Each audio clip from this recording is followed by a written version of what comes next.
Bom dia, queridos irmãos, graça e paz, amém. Vamos começar nosso encontro dominical, como a irmã Rosinha fala, nossa aula dominical. Vamos orar, feche seus olhos, vamos dedicar esse tempo em oração ao Senhor. Senhor nosso Deus, obrigado pelo dia de hoje, obrigado pela Tua graça, pelo Teu cuidado sobre as nossas vidas. Rogamos a Ti, Senhor, que o Teu Santo Espírito esteja a nos guiar nesta manhã, que seja uma manhã de ensino, de compartilhar da Tua palavra, que essa palavra gere, ó Deus, transformação em nossos corações, que sejamos levados a cada vez mais a crescermos na graça e no conhecimento do Senhor. Abençoa-nos nesta manhã, em nome de Jesus, amém e amém. Meus irmãos, nós vamos prosseguir nesta...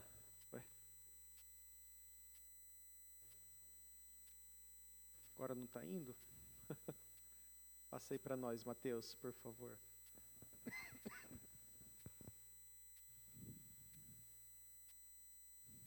Agora foi. Nós vamos trabalhar capítulo 3 de Hebreus.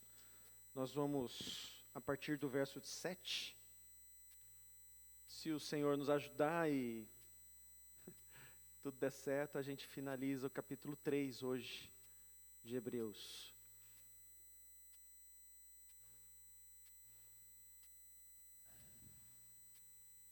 Nós vamos falar exatamente da ameaça da incredulidade. Trata-se, esse verso, esses trechos, eles tratam exatamente desse aviso que o autor nos traz sobre a incredulidade do povo. E como isso foi motivo para que, antigamente, lá no deserto, na libertação do Egito, foi um exemplo para que seja dado como um alerta para a igreja naquela época e um alerta para a igreja nos dias de hoje. Nós vemos Paulo falando sobre isso, 1 Coríntios capítulo 10, quando ele traz exatamente, olha, eu venho aqui para trazer uma mensagem de alerta, para a gente poder, para que a gente não seja igual aos nossos pais no deserto, que pereceram no deserto por conta de uma série de pecados. E nós não podemos entrar nessa mesma caminhada que eles entraram. E o texto aos Hebreus, dentro desse contexto que nós estamos aqui trabalhando, o autor, ele chama a atenção desse público-alvo, que eram judeus convertidos ao cristianismo, e que por conta das perseguições, por conta das lutas que estavam vivendo, estavam flertando para voltar ao judaísmo. Estavam querendo voltar para a religião anterior, para a sua confissão anterior. E aqui o autor ele está exatamente chamando a atenção desse povo nesse sentido. E essa mensagem, ela vem para nós exatamente nesse contexto. Nós hoje conhecemos a suprema revelação do Senhor em Cristo.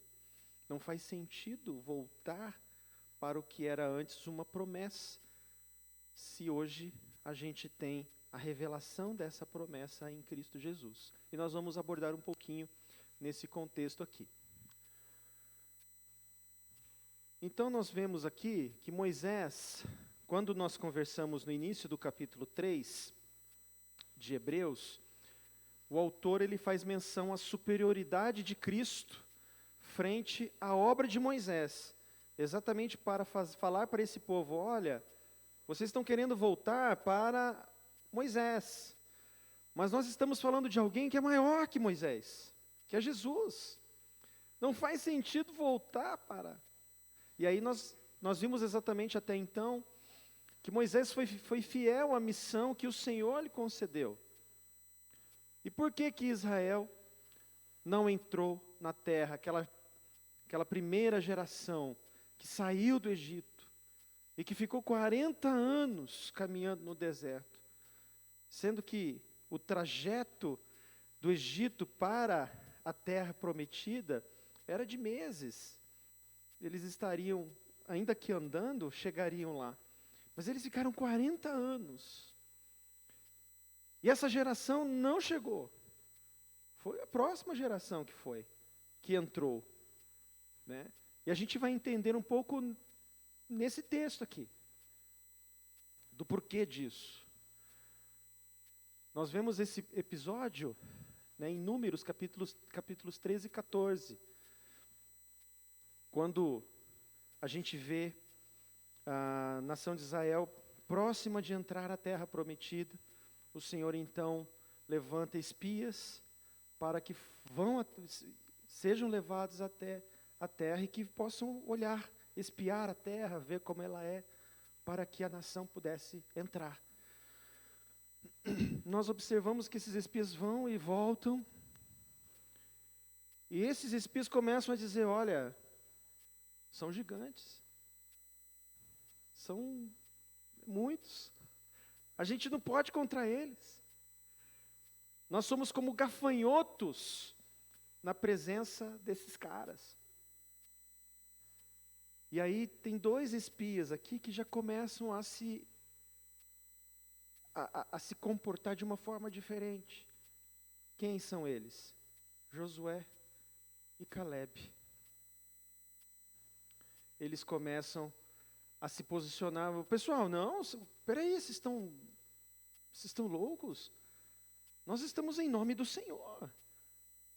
A nação é numerosa, grande, mas nosso Deus é maior. A gente não vamos desistir agora. Vamos para a terra, vamos conquistar essa terra. Aí a nação de Israel começa novamente, né? Fala: poxa, por que a gente saiu do Egito para morrer aqui? Não sei o quê, não sei o quê. E isso foi o estopim para que o Senhor falasse: não, vocês não entrarão. Só Josué e Calebe e a próxima geração entrarão. Josué será o líder. Moisés, você também não entra.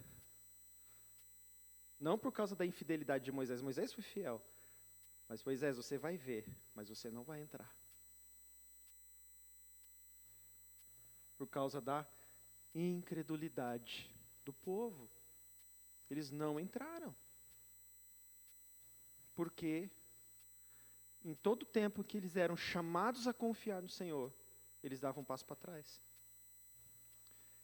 Quando eles eram chamados a, vamos caminhar em nome do Senhor, pela fé. Opa! Aleluia, Jesus! Pisei forte aqui, né? Estou meio gordinho. Aí, avancemos. Povo de Israel, não. Ficava sempre falando: porque no Egito tinha isso, porque no Egito tinha aquilo, porque no Egito era assim, porque no Egito era desse jeito, era daquele jeito. Sim, mas no Egito vocês eram escravos.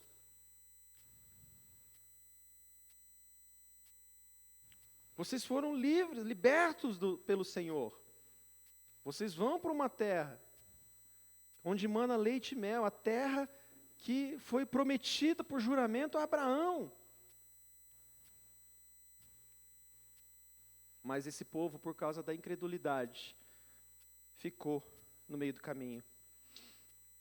E exatamente a gente vê nesse texto exatamente isso.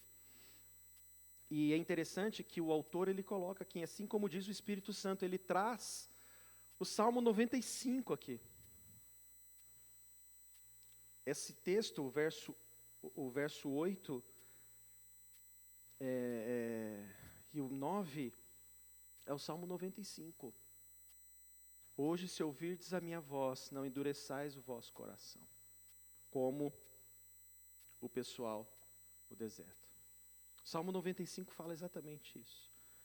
Ele parece ser eu até li na abertura do domingo passado o Salmo 95.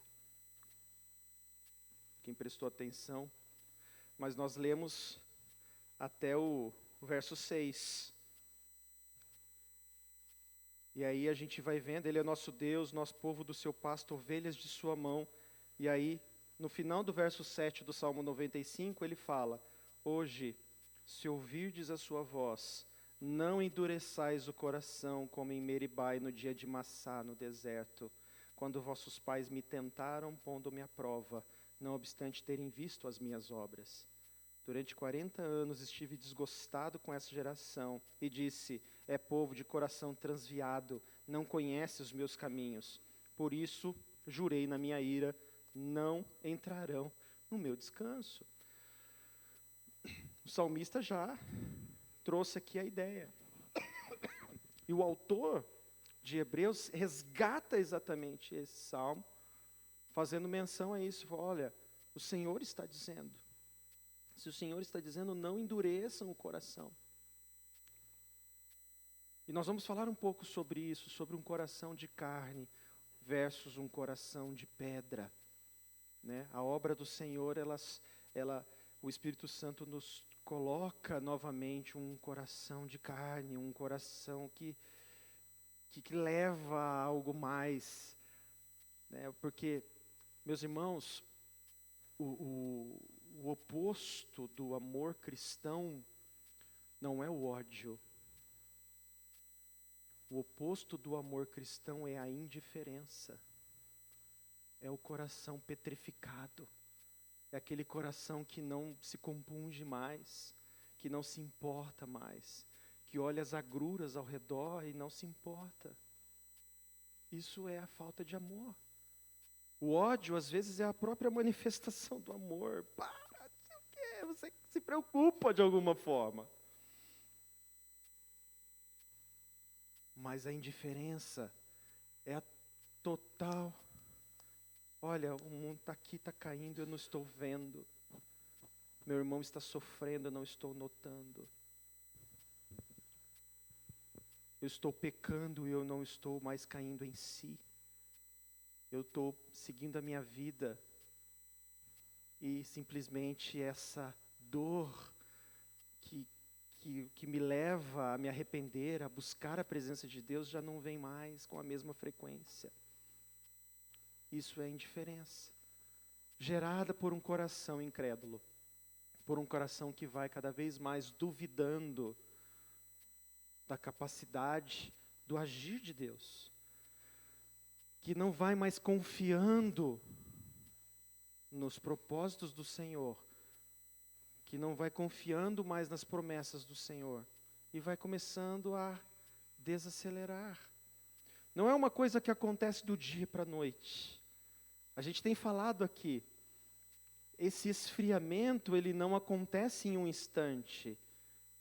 Né, o Carlos, que é um físico, ele sabe muito bem, não se esfria de uma hora para outra algum tipo de objeto de determinado elemento. Uma água que está quente, ela não se esfria em um instante. Ela vai esfriando. E alguns elementos, né, na água quente, você não pode tocar, porque você vai se queimar. Mas à medida em que a água vai se esfriando, você pode chegar mais próximo dela. Você pode se aproximar mais dela. Assim é o esfriamento espiritual. Quando estamos quentes espiritualmente, o pecado não se aproxima.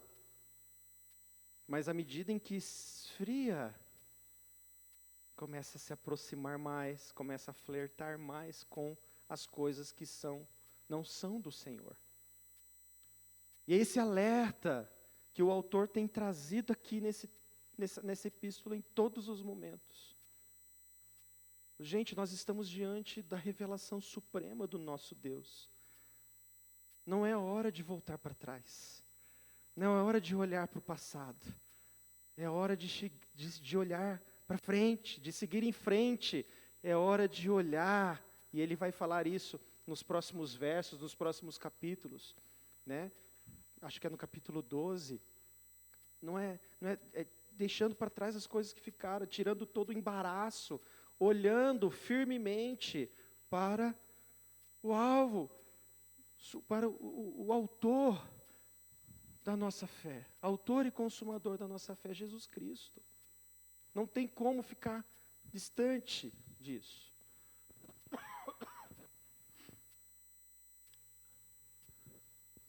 E veja, irmãos, aqui novamente reforçando isso, os paralelos que nós observamos na nação de Israel e aos leitores dessa epístola. Israel tinha sido escravo no Egito. Seus leitores eram escravos do judaísmo, de uma religiosidade que já estava afastada dos caminhos do Senhor. Israel deixou o Egito com elevadas esperanças. Os leitores dessa carta deixaram o judaísmo e aceitaram o cristianismo com entusiasmo. Mas é aquilo, nossa, Jesus é legal, Jesus é lindo, Jesus é maravilhoso, Jesus é isso. Aí começa a chegar o dia a dia, os problemas continuam aparecendo, e aí Jesus deixou de ser lindo. É uma fé que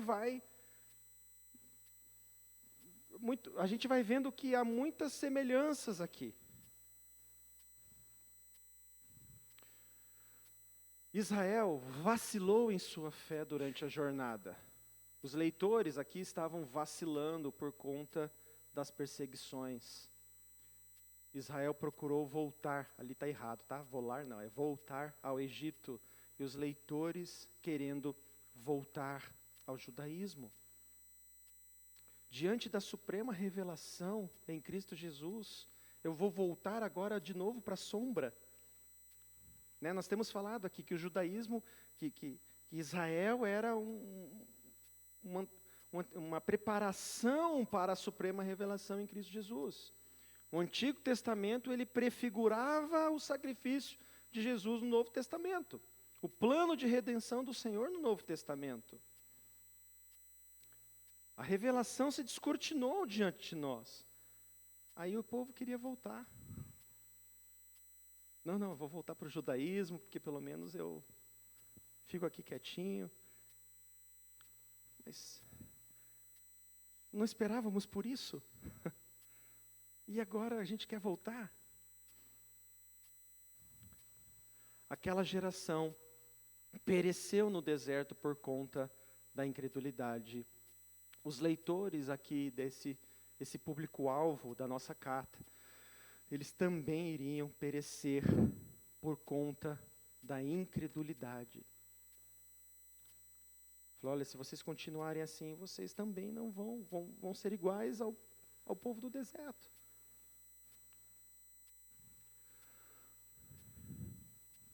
O autor, então, deixa a exposição. Ele estava trabalhando ali sobre a superioridade da obra de Cristo frente à obra de Moisés, e ele exorta, ele começa então a exortar novamente esse povo, aí como a gente verifica a partir do verso 7. Ouça a voz do Espírito através das Escrituras. Então nós observamos exatamente e é interessante que o autor ele coloca no verso 7, assim pois como diz o Espírito Santo, o salmo de Davi, mas o autor de Hebreus está dizendo aqui que é o Espírito falando, através do autor do salmo. Essa mensagem não era apenas para aquela nação, mas é uma mensagem que ecoa até a volta de Jesus. Se ouvirdes a minha voz, não endureçais o vosso coração, como aconteceu em Meribá, como aconteceu no povo no deserto. Não endureçam o coração, ouçam com o coração aberto, ouçam com o coração de carne, um coração que não está indiferente. O Espírito Santo nos fala por intermédio da palavra de Deus. As Escrituras são fonte e elas próprias se interpretam. Deus ainda fala pela sua palavra. E nós ouvimos exatamente, e nós temos exatamente essa ordem: ouvir, crer, obedecer e proclamar. Um coração endurecido, ele ouve, mas não crê. Ele ouve, mas não obedece. Ele ouve, mas não proclama.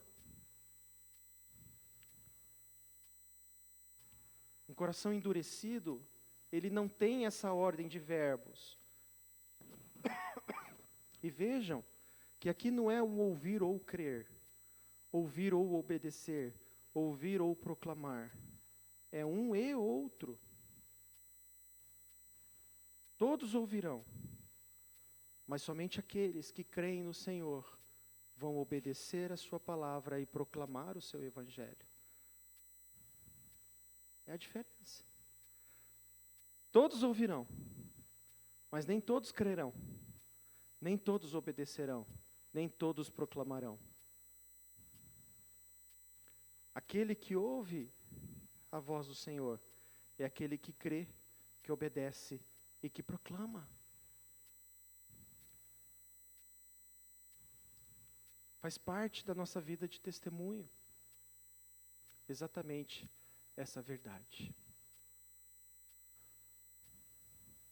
Não endureça o seu coração. Então a gente vê aqui o autor dizendo, né? No verso 8, não endureçais o vosso coração, como foi na provocação, no dia da tentação no deserto. A despeito dos milagres operados pelo Senhor no deserto, o povo insurgiu-se contra Deus. Perambulou no deserto por 40 anos. E o autor, então, ele chama a atenção, ele encoraja aqui o seu público. Olha, não incorram no mesmo erro. Por causa de tudo, diante de tudo que nós vimos, diante de tudo que nós ouvimos. Né? Não incorram no mesmo erro que os nossos pais no passado fizeram. Estejamos atentos para não ficarmos no deserto e para não ficarmos prostrados no deserto. O deserto, ele faz parte da caminhada, da nossa caminhada como cristãos, como servos do Senhor. Mas ficar prostrado no deserto, não. Ficar no meio do caminho, não. Nós vamos até o fim. E essa é a mensagem que o Senhor nos traz. O deserto às vezes será duro, será difícil para nós. Mas nós permanecemos. Nós vamos errar, nós vamos ter situações, mas reconhecemos e buscamos a companhia do Senhor. E permanecemos no caminho e chegaremos na terra prometida. Né, o apóstolo João em Apocalipse, quando ele traz a mensagem às 7 igrejas, no final de cada mensagem, se vocês notarem lá, existe lá, ao vencedor, farei isso. Ao vencedor. Quem é o vencedor em Apocalipse? Quem que é o vencedor? É aquele que foi até o fim. Não é aquele que começou voando, fazendo aviãozinho, aleluia, Jesus, não é. É aquele que, diante de todas as circunstâncias na vida, permaneceu fiel até o fim. Ele ouviu, ele creu, ele obedeceu, ele proclamou, ele deu seu testemunho até o fim. Assim como Paulo fala para Timóteo, né? Olha, Timóteo, eu guardei a fé, completei a carreira, fui até o fim,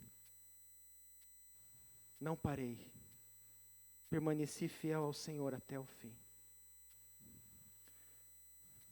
E a gente vai observando exatamente isso. O Senhor já vai trazendo essa mensagem para todos nós. Vai ter dia que a gente está cansado, vai ter dia que a gente quer largar tudo, vai ter. Mas nesse dia, nós somos lembrados, opa, estou diante do Senhor. Me ajude a melhorar, me ajude a permanecer, Senhor. Tem uma música do Eli Soares, né? Me ajude a melhorar. Me ajude a melhorar, sozinho não consigo mais. Ele vai trazendo ali, é uma música de confissão, que nos leva exatamente a ideia diante da suprema revelação em Cristo Jesus.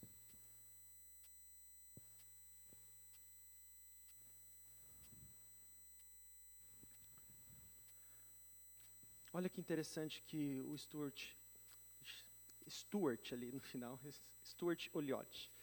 A apostasia é algo que acontece apenas com aqueles que aparentam ser verdadeiros crentes. Pois todos nós conhecemos pessoas que pareciam ser cristãos de destaque, mas acabaram deixando de professar qualquer cristianismo e morreram neste estado. Isso é o que se chama de apostasia. Alguém que se converte aos caminhos do Senhor e começa a viver dos caminhos do Senhor. E, pelas circunstâncias da vida, essa pessoa simplesmente abandona a fé. E começa até a ser contra a fé. Conheço pessoas que hoje foram fundamentais na minha vida, na construção da minha espiritualidade, na construção do meu cristianismo. Tem pessoas que foram fundamentais nesse processo, mas que hoje abandonaram a fé.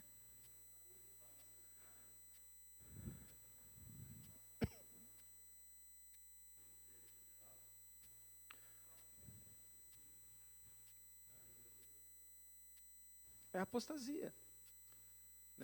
1 João 2,19, quem lê para nós, por favor?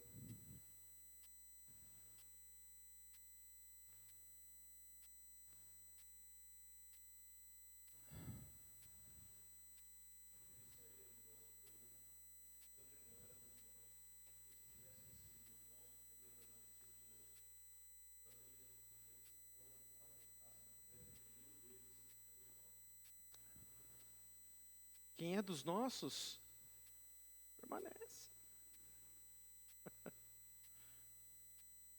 E a gente tem falado aqui bastante sobre isso. Um dos sintomas do esfriamento, que pode virar uma apostasia, é o parar de congregar. Você começa a parar, você começa a parar.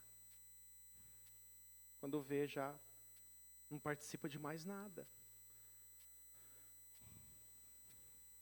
Esse é um dos sintomas.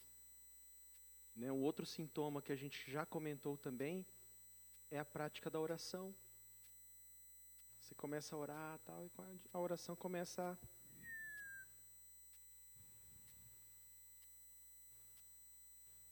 Uma outra característica, eu paro de ler a palavra de Deus. Antes eu lia, e não sei o que e tal, hoje eu já... Malemar um versículo eu leio. E não é por falta de oportunidade. Se você quiser, você pode assinar diversos canais de transmissão e receber na tela do seu celular todo dia um versículo bíblico, uma devocional, para você ler a palavra de Deus. Mas uma coisa que eu tenho até falado aqui entre nós, as devocionais são sempre muito boas e importantes, mas faça a sua própria devocional. Tenha você mesmo as suas descobertas no Senhor. Porque quando a gente lê a devocional, ela já tem uma experiência de alguém pronta, que às vezes pode sim nos edificar. Amém.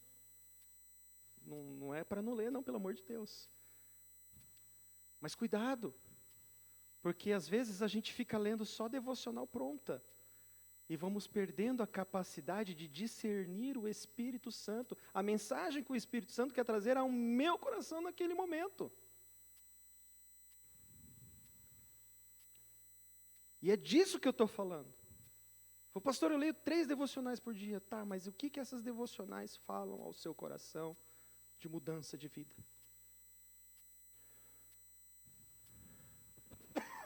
Eu já falei um pouco algumas vezes sobre os pietistas na Inglaterra. Eles tinham uma prática de devocional que era, assim, eles liam um trecho da palavra e eles falavam, enquanto esse trecho não for praticado em meu coração 100%, eu não vou para outro texto. Eu fico nele, porque ele ainda precisa falar ao meu coração. Tamanha a devoção, devocional vem de devoção. Tamanha a devoção que se tem para com o texto da palavra. Falei, esse texto não é verdade ainda em meu coração, porque eu não estou fazendo.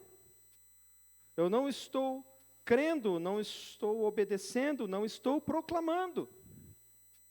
Então eu preciso continuar nesse texto. Ficar em cima desse texto.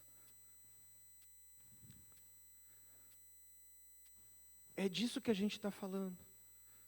A gente está falando aqui de devoção. Devocional vem de devoção ao Senhor.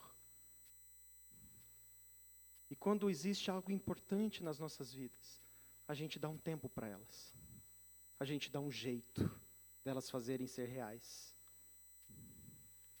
Quando tem algo que é importante, a gente para o que está fazendo para dar o tempo necessário para ela. É ou não é? Todo mundo aqui está no corre. Todo mundo aqui tem suas correrias, tem suas urgências. Mas vamos lá. Fiquei doente. E eu tenho que ir para o hospital. E aí? Eu paro tudo e vou. Porque senão eu morro. Certo? Né? A gente dá um jeito. Só não dá jeito para a morte, como dizem por aí, né? Para o resto, a gente dá um jeito. Para aquilo que é importante, a gente dá um jeito. Agora, se a gente não tem tempo de ler a palavra, desculpem, é porque ela não é importante mais para nós. A gente precisa resgatar essa importância. A gente precisa resgatar a primazia do reino de Deus em nosso coração. E é isso que o João fala em Apocalipse 2. Vocês abandonaram, né? Vocês, a igreja como um todo, incluindo eu, nós abandonamos o primeiro amor. Abandonar o primeiro amor não é simplesmente deixar de dizer que Deus é lindo, ter aquela dança de valsa com o Senhor Jesus. Não é isso. Não vamos romantizar o primeiro amor. O primeiro amor é colocar Deus em primeiro lugar. Buscai, pois, em primeiro lugar, o meu reino e a sua justiça. E todas as demais coisas vos serão acrescentadas. Jesus é enfático em seu sermão do monte.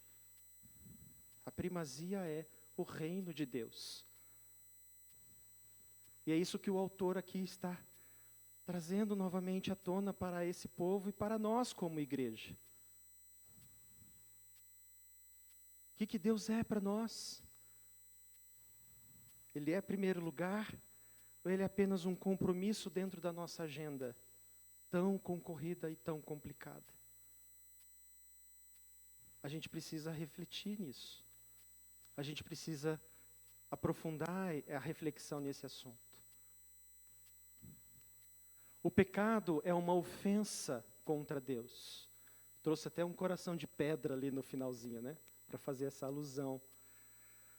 É fruto da dureza de coração do povo de Deus. Porque o autor, ele faz exatamente essa reflexão. Nós somos povo de Deus, nós somos filhos de Deus em Cristo Jesus. Não faz sentido nós permanecermos com os nossos corações endurecidos. O coração endurecido é fruto de um coração que ainda não foi regenerado pelo Espírito Santo de Deus. Por isso a gente crê nessa questão. Uma vez salvo, salvo para sempre, porque Deus tocou meu coração. Vou na minha caminhada, posso de repente me afastar, posso me desviar, mas eu volto. Porque, como lido em 1 João, quem é dos nossos, fica entre nós. Se não aqui, um outro ajuntamento, mas fica junto. Não fica sozinho. Não fica voltado para o passado. Não endureçais. Aqui o texto no original, né, quando a gente vê no verso 8, ele faz exatamente essa menção, esse endurecimento, né, como um enrijecimento do coração, né, um enrijecimento de algo que é maleável por doença, ou a rigidez fria daquilo que deveria ser maleável e macio. Irmãos, um coração de pedra, ele pulsa, não pulsa, não gera vida, não espalha vida. O coração, ele é feito para ser maleável, para bater, para pulsar sangue, para receber o sangue venoso, para passar o sangue arterial, para distribuir o oxigênio que traz vida ao nosso corpo. Por isso esse coração, ele tem que ser o quê? Maleável, de carne. Um coração de pedra, ele não gera vida. Não gera vida. E sem vida não tem a presença do Espírito. Não tem a presença do Senhor. Então nós temos aqui o exemplo, quando ele coloca no dia da provocação, né, o trecho de Êxodo, que é o trecho de Meribá, né, da rebelião, tem o trecho também das águas amargas, né? Vários outros episódios no Antigo Testamento, onde o povo, diante de cada obstáculo, eles reclamavam, eles murmuravam, eles se afastavam e sempre diziam, no Egito era assim. Uma das coisas mais difíceis, né, que se tem, por exemplo, no ramo comercial, no trabalho, é quando a gente vai substituir alguém que trabalhava antes da gente. Não sei se vocês já tiveram essa experiência. Saiu o profissional e entrou você no lugar. Aí, o desafio é muito grande, porque, nossa, o outro fazia desse jeito. O outro fazia assim. E tal, e ele não está mais aqui, por quê? Se foi promovido, tudo bem, mas foi demitido porque alguma coisa está fazendo errada. Mas é uma sensação difícil. É sempre um desafio. Pastor novo que chega na igreja. A igreja sempre foi assim, pastor. E tal. Meu Deus, vamos lá. É um desafio enorme. De você equilibrar uma história e levar essa história adiante. Né? Não é fácil. Então imagina, toda hora, o Senhor está dizendo, pessoal, deixa o Egito para trás, chega. O ano passado, quando aconteceu o que aconteceu na nossa igreja, a mensagem que eu trazia era essa, para de olhar o passado. Para de focar no que aconteceu, aconteceu. É tempo de olhar para frente. O Senhor tem coisas para nós agora, diferentes. E é isso. Tem situações que a gente precisa resolver, fazer as pazes com o passado, para não ficar trazendo toda hora, olhando, não, porque ele fez isso, porque olha que absurdo, sim, mas acabou, passou. É tempo de seguir em frente. E graças a Deus, é o que tem acontecido na nossa realidade. Mas aqui é isso que aconteceu com o povo. Toda hora o Senhor está dizendo, é tempo de ir para a terra, é tempo de nos purificarmos, é tempo de nos prepararmos para chegar nessa terra. Aí toda hora surgiu uma situação, esse povo, eu quero ir para o Egito. Não dá, eu vou para o Egito. Não tem como. Aí vinha de novo, o Senhor operava um milagre, o Senhor operava obras, maravilhas e tal, aí o povo começava. Aí acontecia de novo, eu vou voltar para o Egito, não dá, esse jeito não dá. Toda hora era isso. Só Deus para ter misericórdia, porque até o Senhor chega. Vocês não vão entrar. Poxa, 40 anos aqui que eu estou fazendo chover maná todos os dias. A gente tem uma coluna de fogo todas as noites. Um dos grandes contrastes que a gente encontra dentro do povo de Deus é exatamente esse. O Senhor está ao nosso lado em todos os tempos e nós não notamos. É o que aconteceu em Emaús. Os discípulos tristes, porque Jesus tinha morrido, e o próprio Jesus chega do lado deles, e eles não notam a presença do Senhor do lado deles. Nós não notamos a presença do Senhor do nosso lado, todos os dias. E é uma promessa do Senhor Jesus: eis que estou convosco todos os dias, até a consumação dos séculos. Vocês não vão mais estar sozinhos. E a gente não nota a presença do Senhor. E aí nós vemos exatamente isso, a tentação, colocar o Senhor à prova. O que é isso, colocar o Senhor à prova? É imaginar Deus como um gênio da lâmpada. Achar que Deus pode atender todos os nossos pedidos. Deus é poderoso. Não é isso, não é essa a questão. Mas Ele não atua com a nossa vontade. Ele atua de acordo com os seus preceitos, com os seus desígnios, com a sua vontade soberana. Nós precisamos conhecer Deus para compreender um pouco dos seus desígnios. Quando a gente põe Deus dentro de uma lâmpada, dentro de uma garrafa, achando que Ele pode atender tudo o que a gente quer, no momento que a gente quer, a gente está pondo Deus à prova.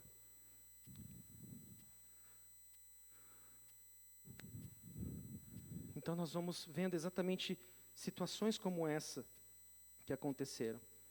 Se nós formos para 1 Coríntios 10, o apóstolo Paulo ele fala exatamente sobre isso. 1 Coríntios 10, o apóstolo Paulo também traz o exemplo da nação de Israel. Ele fala assim: olha, irmãos, eu não quero que ignoreis que os nossos pais estiveram sob a nuvem, todos passaram pelo mar, tendo sido todos batizados, assim na nuvem como no mar, com respeito a Moisés. Todos eles comeram de um só manjar espiritual, beberam da mesma fonte espiritual, porque bebiam de uma pedra espiritual que os seguia, e a pedra era Cristo. Entretanto, Deus não se agradou da maioria deles, razão porque ficaram prostrados no deserto. Ora, essas coisas se tornaram exemplos para nós, a fim de que não cobicemos as coisas más, como eles cobiçaram. Não vos façais, pois, idólatras, como alguns deles. Não pratiquemos a imoralidade, como alguns deles o fizeram. Não ponhamos o Senhor à prova, nem murmuremos. O apóstolo Paulo traz 5 exemplos aqui do que o povo de Israel fez no deserto e não se arrependeu. E o autor de Hebreus faz novamente esse reforço aqui em Hebreus capítulo 3, a partir do verso 7. Pecado é conspiração contra a bondade de Deus. Deus mostrou, e é isso que a gente está falando, Deus mostrou suas obras, Deus mostrou seus milagres, Deus mostrou seu cuidado, e o povo ainda assim continuou rebelde.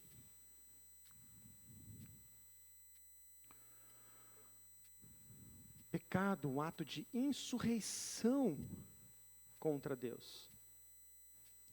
E aí nós vemos exatamente a declaração do Senhor, dizendo que não entraria no seu descanso. Não entrariam na terra. Não estariam mais debaixo do descanso do Senhor. O pecado é uma resistência deliberada e contínua contra Deus. Pecar é errar o alvo, né? Como algumas definições mais conhecidas que a gente costuma trazer. O povo de Israel desconhece os caminhos e errou no coração. Taparam os ouvidos à voz de Deus e desviaram-se dos caminhos do Senhor. E essa caminhada foi crescendo ao longo dos anos, ao ponto de Jesus chegar e mostrar: olha, Israel, não é só vocês. O plano de salvação é para todo aquele que nele crer. Agora é Jesus. E o acolhimento do Senhor é para todas as nações. Vocês erraram o alvo. Vocês eram um povo escolhido para transmitir a mensagem. Vocês não eram um povo escolhido para ser os únicos. Vocês erraram. Nós precisamos entender que nós não somos os exclusivos. Que o Senhor está a chamar. Que o Senhor está a procurar os seus verdadeiros adoradores. E nós temos o dever de proclamar, de transmitir essa mensagem, para que mais e mais pessoas compreendam, para que mais e mais pessoas venham a esse entendimento. E se assentem, se ajuntem, né? Se ajuntem a esse povo.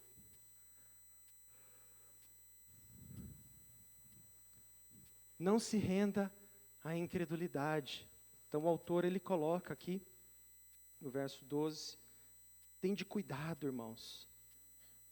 Jamais aconteça haver entre qualquer de vós perverso coração de incredulidade que vos afaste do Deus vivo. Então aqui a gente vê esse resumo dessas exortações pastorais na carta aos Hebreus. Cuidado, irmãos, não caiam na incredulidade. Precisamos vigiar constantemente. A gente não pode parar.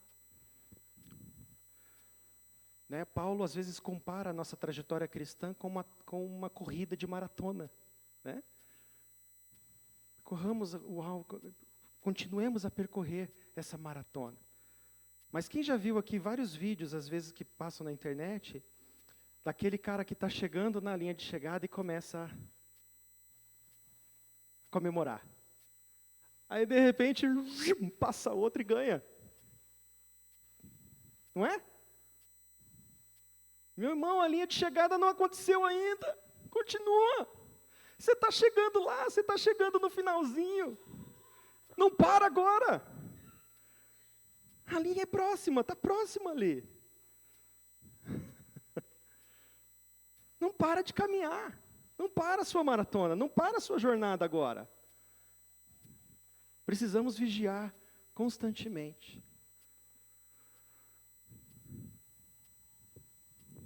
Então a gente vê aqui, né, o perverso coração, essa cardiaponera, é onde a incredulidade é criada.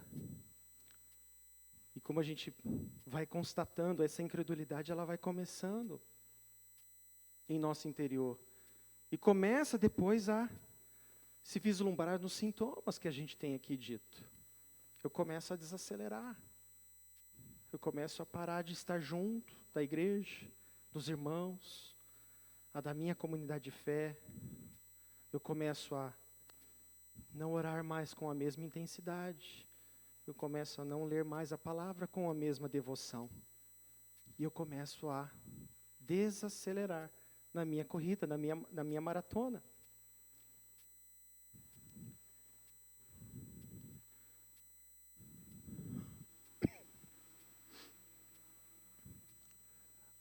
Então a apostasia, ela vem exatamente desse termo aqui, apostenai, vos afaste.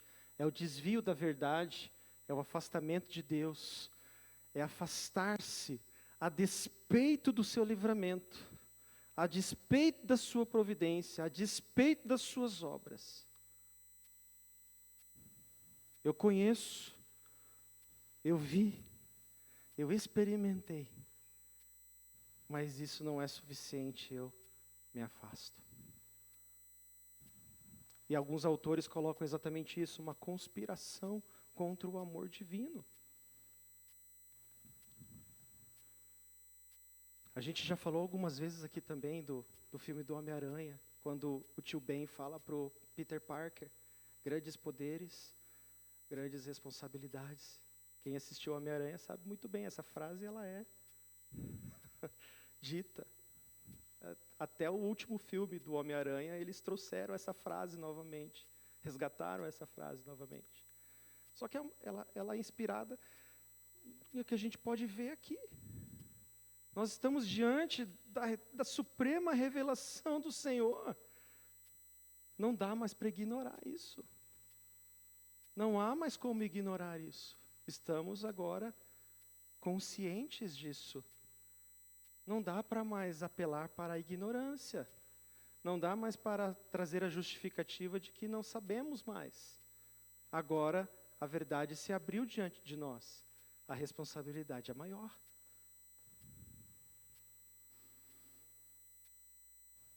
O pecado é enganoso. E a gente vê aqui, né? Não sejais endurecidos pelo engano do pecado, no final do verso 13. O pecado é enganoso. Ele oferece prazer e dá desgosto. Ele oferece liberdade e escraviza. Ele oferece vida e mata. E calcifica o coração. Endurece o coração. O coração, ele é endurecido pelo pecado. É esse pecadinho de estimação que de repente a gente vai ali nutrindo ele. A gente sabe que a gente erra e continua errando, e continua errando, e continua nesse mesmo erro, mesmo sabendo que é pecado. Isso vai trazendo endurecimento no coração. E vai abrindo a porta para outros pecados.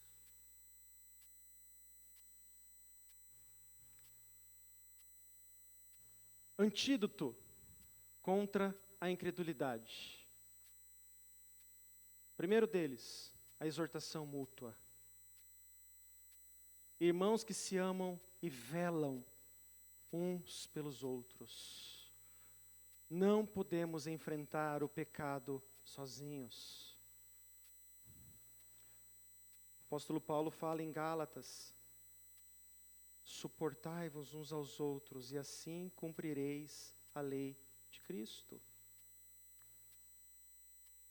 Tenha um companheiro, uma companheira de carga, alguém, não só no Senhor, que deve ser feito, mas alguém a quem prestar contas. Quando está diante de um pecado, traz para fora. Assim são feitas as verdadeiras amizades. Um amigo que está vendo o outro fazendo errado, ele vai lá e chama a atenção, porque o ama. Salomão, Provérbios capítulo 9, ele fala: repreenda o sábio e o sábio vai te amar. Repreenda o insensato e o insensato te odiará. A repreensão é amor. Claro que, né, ao como se fala, que é importante, né? O super sincero aqui tem que tomar cuidado. Não é assim, mas é falar a verdade em amor. Como o profeta Natã, quando ele chamou Davi, né, para o seu pecado. Ele trouxe um exemplo, Davi caiu no exemplo dele e falou: então o homem que eu falei aqui é você. Se arrependa, cara. Sai dessa. E Davi se arrependeu.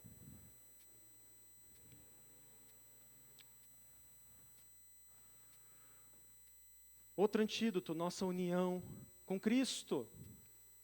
Nós estamos unidos ao Senhor. Estamos unidos ao Senhor Jesus. Nós somos membros desse corpo cuja cabeça é Cristo. Somos ramos da videira verdadeira. O fruto tem que ser igual ao da videira. Se o fruto está diferente, opa, não estou conectado, eu preciso me conectar. Por isso que Jesus ele é enfático: olha, pelo fruto você conhece a árvore. Se o teu fruto está sendo diferente do que o fruto do que Jesus prometeu, eu não estou colado na videira. Preciso me conectar. Nós estamos enxertados nele. Nós somos crucificados com Cristo. Nós morremos com Cristo. Ressuscitamos com Cristo. Estamos assentados nas regiões celestiais com Ele. Nossa união com Cristo é orgânica e vital. Estamos unidos em Cristo Jesus.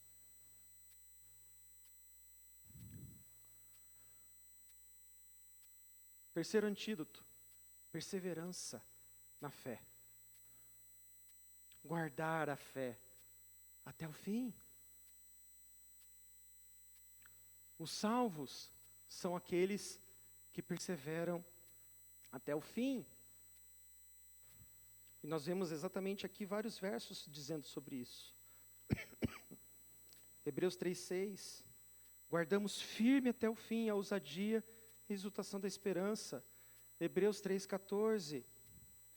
Porque temos tornado participantes de Cristo, se de fato guardamos firme até o fim a confiança que desde o princípio tivemos. E aí ele volta novamente no verso 15, olha, hoje, se ouvirdes a sua voz, não endureçais o vosso coração, como no dia da provocação. E aí nós vemos novamente a dureza no coração. No verso 15, de novo, essa rebeldia, esse pecado, essa desobediência e a privação do seu descanso, do descanso do Senhor. Ficou pequenininho, né? Mas eu leio aqui para vocês. Não poderia deixar de compartilhar essa citação de um autor alemão que fala um pouco sobre isso. Acima desse bloco de Hebreus 3, 7 a 19, que nos propõe o quadro sombrio da incredulidade, da apostasia frente ao Deus vivo, brilha o reconhecimento de Hebreus 3, 1, 6. Jesus é maior que Moisés. Moisés não era capaz de proteger o povo de Israel contra a apostasia. Jesus, no entanto, pode conduzir a sua igreja, pode levar-nos até o alvo da glória. Ele pode nos resgatar integralmente. Nada é capaz de nos arrancar da sua mão. Em cada tentação que atravessamos, Ele também cria a possibilidade de subsistir. Porque no final do exemplo que nós trouxemos ali de Paulo, em 1 Coríntios capítulo 10, ele fala, não vos sobreveio tentação sobre vós que não seja humana, mas diante da tentação eu vos provejo o escape. A tentação nunca estará acima das nossas capacidades, o Senhor estará ali trazendo exatamente um livramento. Por isso vigora na tribulação a palavra de consolo do apóstolo Paulo. O Senhor é fiel, Ele vos fortalecerá e protegerá diante do mal. Não desanimemos. Não deixemos a nossa vida na presença de Deus esmorecer. Que o Senhor nos leve a recuperar essa força, esse vigor. Que sejamos resolutos. Resolutos vem de resolução, de fazer uma resolução, né? Já está chegando o Natal aí, vai chegar o Ano Novo, e é o momento de fazer as resoluções de Ano Novo, que a gente quase nunca cumpre, quase nunca, a gente se propõe a tanta coisa, e aí chega lá o mês de abril, fala, ai, não dou mais conta, passa 3 meses, já não dou mais conta, mas aqui, nós temos o auxílio do Senhor. O Senhor hoje nos chama, olha, se vocês ouvirem a voz do Senhor, não endureçam o coração. Abram o coração na presença do Senhor. Se derramem na presença do Senhor. Reconheçam o senhorio. Reconheçam a obra de Jesus e vivam de acordo. Vivam para a glória de Deus. Façam essa obra ser viva, dia após dia, nas nossas vidas, nos nossos testemunhos. Começando aqui e seguindo, aonde quer que estejamos. Nós teremos a companhia do Senhor diante de nós.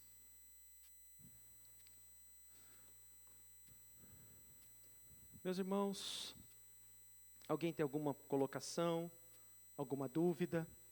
Fique à vontade.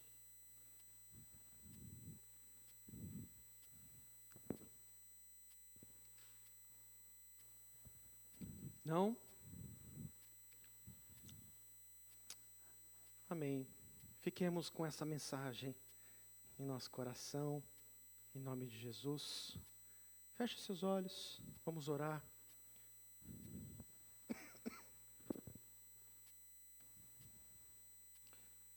Senhor nosso Deus,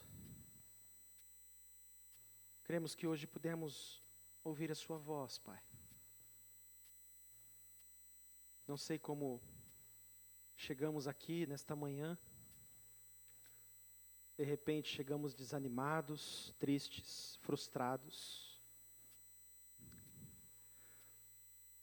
Mas nós queremos sair daqui diferentes neste momento. Fortalecidos, justificados, perseverantes, resolutos do chamado do Senhor em nosso coração. Ajuda-nos, Senhor, a cumprirmos cabalmente o chamado do Senhor em cada um de nós.